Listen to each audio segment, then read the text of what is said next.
ಒಂದೇ ಸಲನೇ 10 ಲಕ್ಷ ಬಂದಿದೆ ನಮಗೆ. ಇಲ್ಲಿಗೆ ಬಂದ ಆದ್ಮೇಲೆನೇ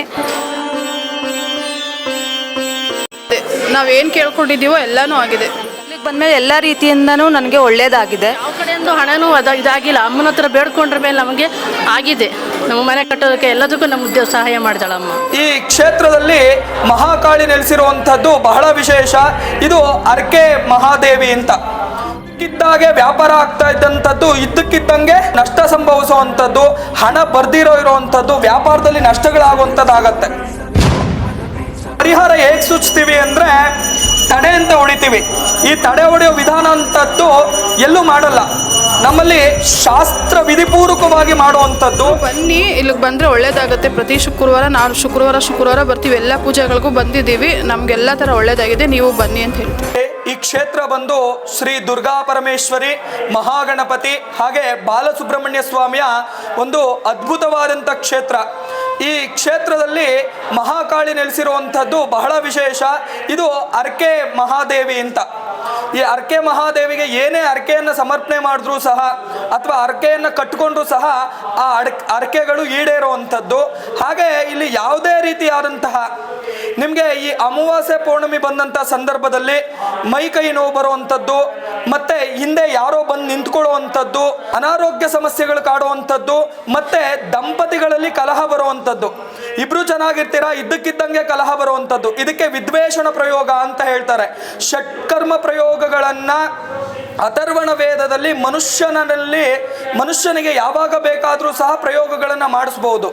ಈಗ ದುಷ್ಟ ಜನಗಳಿರ್ತಾರಲ್ಲ, ಅವ್ರು ಏನು ಮಾಡ್ತಾರೆ ಅಂದರೆ ಈ ಅಮಾವಾಸ್ಯೆ ಪೌರ್ಣಮಿ ಬಂದಾಗ ನಮ್ಮ ಮನೆ ಮುಂದೆ ನಿಂಬೆಣ್ಣೆ ಹಾಕುವಂಥದ್ದು, ಹಾಗೆ ಬಿಳಿ ಸಾಸಿವೆ ಹಾಕುವಂಥದ್ದು, ಅಥವಾ ಕೆಂಪು ಅಕ್ಷತೆ ಹಾಕುವಂಥದ್ದು, ಅಥವಾ ಬಿಳಿ ತಗಡಿನಲ್ಲಿ ಬರೆದು ಅದನ್ನು ಮನೆ ಮುಂದೆ ಹಾಕುವಂಥದ್ದು ಮಾಡಿರ್ತಾರೆ.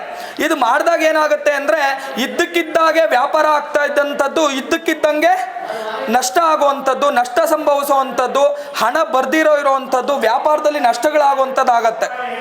ಯಾಕೆಂದರೆ ಅಲ್ಲೇ 3-4 ಅಂಗಡಿಗಳಿರುತ್ತೆ. ಆ 3-4 ಅಂಗಡಿಗಳಲ್ಲೂ ಸಹ ವ್ಯಾಪಾರ ಆಗ್ತಾ ಇರುತ್ತೆ. ಆದರೆ ಇವನ ಅಂಗಡಿಲಿ ಮಾತ್ರ ವ್ಯಾಪಾರ ಆಗ್ತಾ ಇರೋದಿಲ್ಲ. ಕಾರಣ ಏನು ಅಂದರೆ ಅವನಿಗೆ ದುಷ್ಟಶಕ್ತಿಗಳ ಪ್ರಯೋಗ ಆಗಿರುತ್ತೆ. ಇದರಿಂದ ಅವನ ಅಂಗಡಿಯಲ್ಲಿ ವ್ಯಾಪಾರ ಆಗುವಂಥದ್ದು ಆಗ್ತಾ ಇರೋದಿಲ್ಲ. ಇದನ್ನೇ ದುಷ್ಟ ಪ್ರಯೋಗ ಅಂತ ಕರೆಯುವಂಥದ್ದು. ಹಾಗೆ ಇದ್ದಕ್ಕಿದ್ದಕ್ಕೆ ಚಳಕ್ ಬರುವಂಥದ್ದು ಮೈಯಲ್ಲಿ.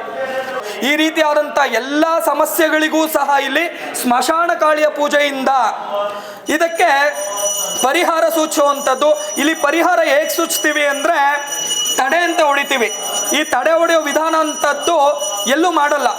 ನಮ್ಮಲ್ಲಿ ಶಾಸ್ತ್ರ ವಿಧಿಪೂರ್ವಕವಾಗಿ ಮಾಡುವಂಥದ್ದು. ಮೊದಲಿಗೆ ಒಂದು ಮಡಕೆ, ಈ ಮಡಕೆಗೆ ಸೂತ್ರ ಅಂತ ಕರಿತೀವಿ. ಈ ಸೂತ್ರವನ್ನು ಸುತ್ತೋದ್ರಿಂದ ನಿಮ್ಮ ಸಂಕಷ್ಟಗಳು ಪರಿಹಾರ ಆಗತ್ತೆ. ಹಾಗೆ ಇದನ್ನು ಬಳೆ ಬಿಚ್ಚಾಲೆ ಅಂತ ಕರಿತೀವಿ.